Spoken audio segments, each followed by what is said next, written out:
Computer മോണിറ്ററുകൾ complaint ആയി കഴിയുമ്പോൾ അത് റിപ്പയർ ചെയ്തു തരുന്ന സ്ഥാപനങ്ങൾ വളരെ കുറവാണ്. അതിനാൽ തന്നെ പലർക്കും അതിന് സാമ്പത്തിക ബാധ്യതയാവുകയും മാത്രമല്ല ഇലക്ട്രോണിക് വേസ്റ്റ് കുന്നുകൂടുകയും ചെയ്യുന്നു. അതിനാൽ ഇതിന് പരിഹാരമായി നമുക്ക് കമ്പ്യൂട്ടർ മോണിറ്ററുകൾ പലതും റിപ്പയർ ചെയ്ത് ഉപയോഗിക്കാം. അതിൻ്റെ സീരീസിൽപ്പെട്ട മറ്റൊരു വീഡിയോ ഇതാണ്. ഡ്രൈവർ ഇൻസേർട്ട് ചെയ്ത് ഫ്രണ്ടിലെ പോർഷൻ ഇളക്കി മാറ്റുക. ഇപ്പോൾ ഇതിനുള്ളിൽ 2 ബോർഡുകൾ മാത്രം കാണാനാവും. ഒരു പവർ സപ്ലൈ കാർഡും ഒരു വീഡിയോ കാർഡും. വീഡിയോ കാർഡിനെ ഇളക്കം തട്ടാത്ത രീതിയിൽ പവർ സപ്ലൈ കാർഡ് ഇളക്കി എടുക്കുക. അതിലാണ് കംപ്ലൈൻറ്റ്. ഇനി ഇതിൽ എന്തെല്ലാം കംപ്ലൈൻറ്റുകൾ പോയിട്ടുണ്ടെന്ന് നോക്കണം. ഇങ്ങനെ ചെയ്യുമ്പോൾ മോണിറ്ററിലേക്ക് പോകുന്ന ആ കേബിളുകൾ ഇളക്കി പോവാതെ ശ്രദ്ധിക്കണം. ഒരു എക്സ്ട്രാ ടേപ്പ് വെച്ച് ഒട്ടിച്ച് വയ്ക്കുന്നത് നല്ലതാണ്. ഈ പവർ സപ്ലൈ നമുക്ക് ഊരി മാറ്റി എടുക്കാം. അതിനായി ബാക്കിയുള്ള മോണിറ്ററും ഭാഗങ്ങളും എടുത്ത് സൂക്ഷിച്ച് വയ്ക്കാം. ഇതിനുള്ള പ്രൊട്ടക്റ്റീവ് ആ കവർ മാറ്റുമ്പോൾ സ്പാർക്ക് അടിച്ചതുപോലെ എന്തോ കാണുന്നു. അതിനർത്ഥം അവിടെ ട്രാക്ക് കരിഞ്ഞിട്ടുണ്ട്. മാത്രമല്ല ആ മോസ്ഫെറ്റ് ഷോർട്ട് സർക്യൂട്ട് ആയിട്ടുണ്ട്.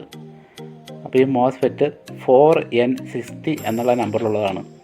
അത് ചെക്ക് ചെയ്തപ്പോൾ ഷോർട്ടായിട്ട് കണ്ടു. ഇതിൻ്റെ സ്പെസിഫിക്കേഷനിൽ നമുക്ക് മനസ്സിലാവും ഇതൊരു 12 volt 2 ampere SMPS power supply ആണ്. ഇതാണ് ഇതിൻ്റെ പവർ സപ്ലൈ. ഇത് നമുക്ക് നോക്കാം. ഇത് കാണുമ്പോൾ തന്നെ അത്ര ഭംഗിയുള്ളതായിട്ട് തോന്നുന്നില്ല. ഒരു ഡൽഹി മേക്ക് പോലെ അത്ര സ്റ്റാൻഡേർഡ് അല്ല.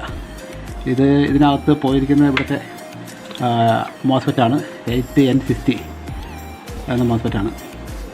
അല്ല, ഇതിനകത്ത് 8N60 അല്ല, ഇത് 4N60 4 ആംപിയർ 600 വോൾട്ടിൻ്റെ മോസ്ഫെറ്റാണ്. ഈ ബോർഡ് നമുക്ക് 4 രീതിയിൽ സർവീസ് ചെയ്യാം. ഒന്ന്, ഇതിനകത്ത് പോയിരിക്കുന്ന ഈ മോസ്ഫെറ്റ് മാറ്റിയിട്ട് ഇതിനെ റിപ്പയർ ചെയ്യാം. അത് അല്ല എങ്കിൽ ഇതിനെ മോസ്ഫെറ്റ് പറിച്ചെടുത്തതിന് ശേഷം ഇതുപോലുള്ള ഒരു മോഡ്യൂള്, ഒരു ഓസിലേറ്റർ മോഡ്യൂള് ഉപയോഗിച്ച് ഇവിടെ കണക്ട് ചെയ്തിട്ട് 2 വയർ കണക്ട് ചെയ്താൽ മതി. ഇതിനെ റിപ്പയർ ചെയ്യാം.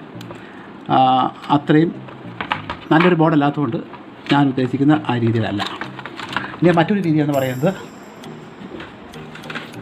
ഇതേപോലെ ഒരു 12 വോൾട്ട് 2 ആംപിയറിൻ്റെ അഡാപ്റ്റർ പിടിപ്പിച്ചിട്ട് അഡാപ്റ്ററിൻ്റെ നമ്മുടെ ഇതിൻ്റെ ഇവിടെ ഒരു സോക്കറ്റ് കണക്ട് ചെയ്തിട്ട് ഇതുമായിട്ട് എക്സ്റ്റേണലായിട്ട് പവർ സപ്ലൈ കൊടുക്കാം. മൂന്നാമത്തെ മെത്തേഡാണ് ഇത്. നാലാമത്തെ മെത്തേഡ് എന്ന് പറയുന്നത്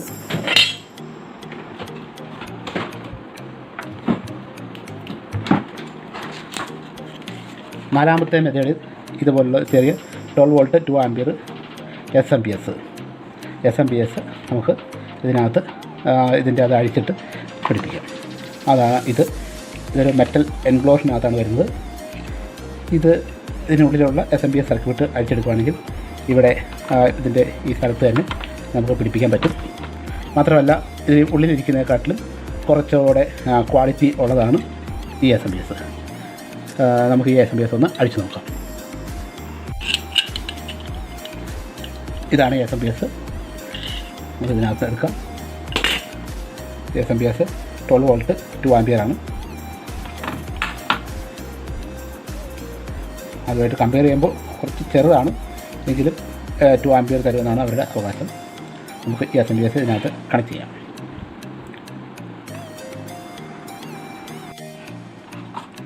ഓക്കെ, അപ്പോൾ നമ്മൾ ഇതിൻ്റെ കണക്ഷൻ കൊടുത്തിട്ടുണ്ട്. 12 വോൾട്ട് നമുക്ക് ബൈപ്പാസ് ചെയ്ത് കൊടുത്ത് ഇതൊന്ന് ഓൺ ചെയ്ത് നോക്കാം.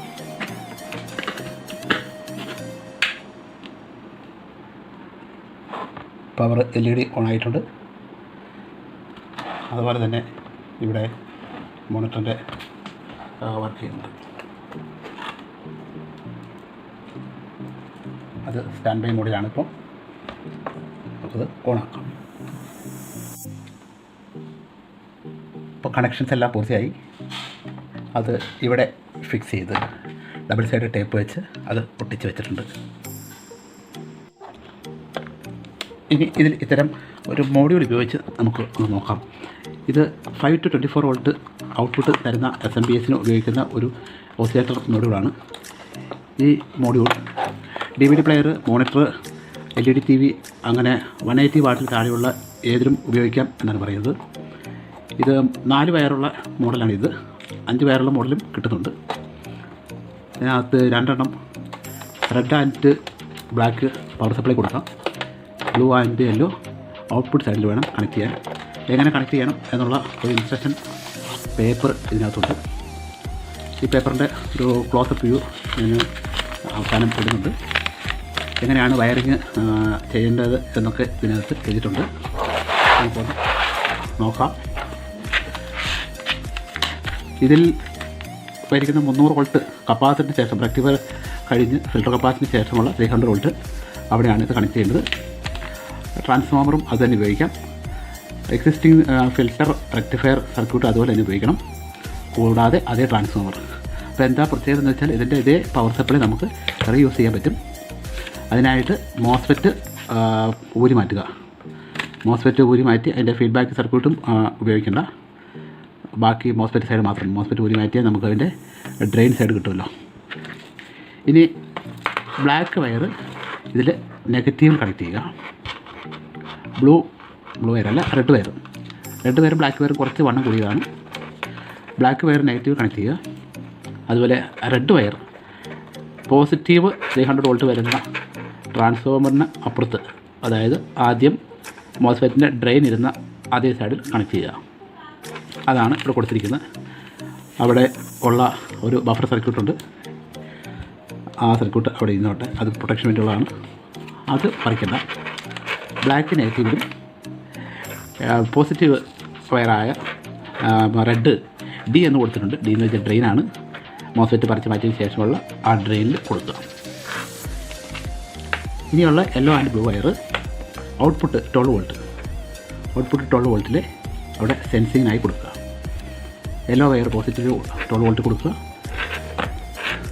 അതുപോലെ blue wire negative 12 volt negative കൊടുക്കുക. ഇവിടെ ഇതിങ്ങനെ പിടിപ്പിക്കാം. അതിനുശേഷം ഇതിൻ്റെ 12 വോൾട്ട് ഔട്ട്പുട്ടിൽ ഒരു 220 ഓംസ് 2 വാട്ട് അല്ലെങ്കിൽ 5 വാട്ട് റെസിസ്റ്റർ ലോഡായി കൊടുത്തതിന് ശേഷം ഇവിടുത്തെ ഒരു ചെറിയ പ്രീസെറ്റ് ഉണ്ട്.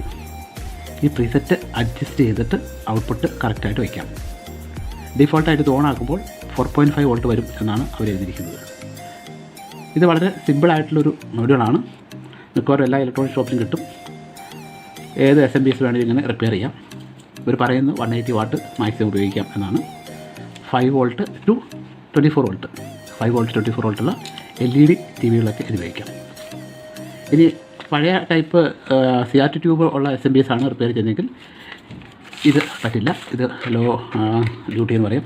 ഇത്രയോടെ ഹൈ വാല്യൂ ഉള്ള, ആദ്യം കാണിച്ച വാല്യുള്ള ഇതേപോലെയുള്ള ഒരു മോഡൽ ഉപയോഗിക്കാം. ഇതിൻ്റെ ട്രാൻസിസ്റ്റർ വലുതാണ്, മോഡൽ വലുതാണ്. മാത്രമല്ല നല്ലൊരു ഹീറ്റ്സിങ് കൊടുക്കണം. അത് മിക്കവാറും 3 വയർ സിസ്റ്റത്തിലാണ് വരുന്നത്. ഇതിലുമുണ്ട് 3 വയർ ആൻഡ് 5 വയർ. നമുക്ക് 3 വയർ ആണെങ്കിൽ അതുപോലെ തന്നെ റെക്ടിഫയർ, ഫിൽട്ടർ കപ്പാസിറ്റർ ശേഷം എക്സിസ്റ്റിങ്സ് അതിൻ്റെ SDR അല്ലെങ്കിൽ എക്സിസ്റ്റിംഗ് ഉള്ള SDR പറിച്ച് മാറ്റുക. അതല്ലെങ്കിൽ മോസ്ഫെറ്റ് അല്ലെങ്കിൽ അതിൻ്റെ ഡ്രൈവർ ട്രാൻസിസ്റ്റർ പറിച്ച് മാറ്റിയതിന് ശേഷം മോസ്ഫെറ്റ് ആണെങ്കിൽ അതിൻ്റെ ഡ്രെയിൻ അവിടെയാണ് വരുന്നത്, അവിടെ റെഡ് വയർ കൊടുക്കുക. SDRലാണെങ്കിൽ പോസിറ്റീവ് 300 വോൾട്ട് വരുന്ന അവിടുത്തെ പോസിറ്റീവ് വയർ കൊടുക്കുക, റെഡ് വയർ കൊടുക്കുക. ബ്ലാക്ക് വയർ എപ്പോഴും നെഗറ്റീവ് കൊടുക്കാം. അതിനുശേഷം ഈ പ്രീസെറ്റ് അഡ്ജസ്റ്റ് ചെയ്ത് ഔട്ട്പുട്ട് 110 വോൾട്ടാക്കി മാറ്റാം. ഇത് 110 വോൾട്ടിനുള്ള 110 വോൾട്ടിനുള്ള പവർ സപ്ലൈ മോഡ്യൂളിൽ ഉപയോഗിക്കുന്ന പവർ സപ്ലൈക്ക് വേണ്ടിയുള്ള മോഡ്യൂളാണിത്. ഇത് 180 വാട്ട് എന്ന് എഴുതിയിട്ടുണ്ട്. ഇത് 29 ഇഞ്ച് TV യിൽ പോലും ഉപയോഗിക്കാൻ പറ്റിയ രീതിയിലാണ് ഇത് ഡിസൈൻ ചെയ്തിരിക്കുന്നത്. പക്ഷേ 5 വോൾട്ട് ടു 24 വോൾട്ട് ഉള്ള സർക്യൂട്ടിൽ എക്സാമ്പിളായിട്ട് ആദ്യം പറഞ്ഞ പോലെ CRT മോണിറ്റർ പറ്റില്ല. LED മോണിറ്റർ, പിന്നെ DVD പ്ലെയർ, LED TV മുതലായവയിൽ പവർ സപ്ലൈ പോയി കഴിഞ്ഞാൽ അതേ പവർ സപ്ലൈ ഉപയോഗിക്കുന്ന അവസരത്തിൽ നമുക്ക് ഉപയോഗിക്കാം. ആദ്യം ഞാൻ ഉപയോഗിച്ചതിൽ RFI വന്നു എന്ന് പറഞ്ഞല്ലോ, റേഡിയോ ഇൻ്റർഫറൻസ് വന്നുകൊണ്ട് നമുക്ക് ഇതിനെ തന്നെ നന്നാക്കി എടുക്കാം.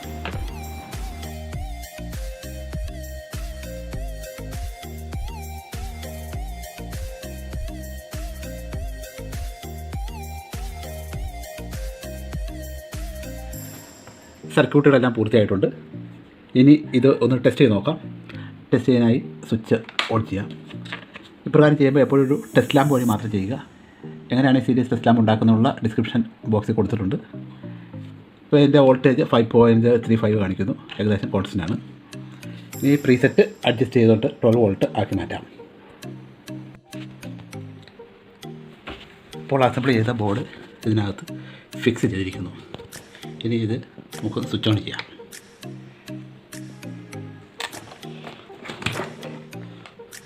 സ്വിച്ച് ഓൺ ചെയ്തു.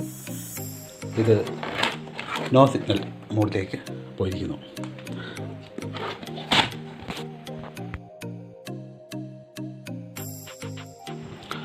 ഇതാണ് മോണിറ്റർ പവർ അപ്പ് ചെയ്തിരിക്കുന്നു. പവർ LED ഡിസ്പ്ലേ എല്ലാം കറക്റ്റായിട്ട് വർക്ക് ചെയ്യുന്നുണ്ട്.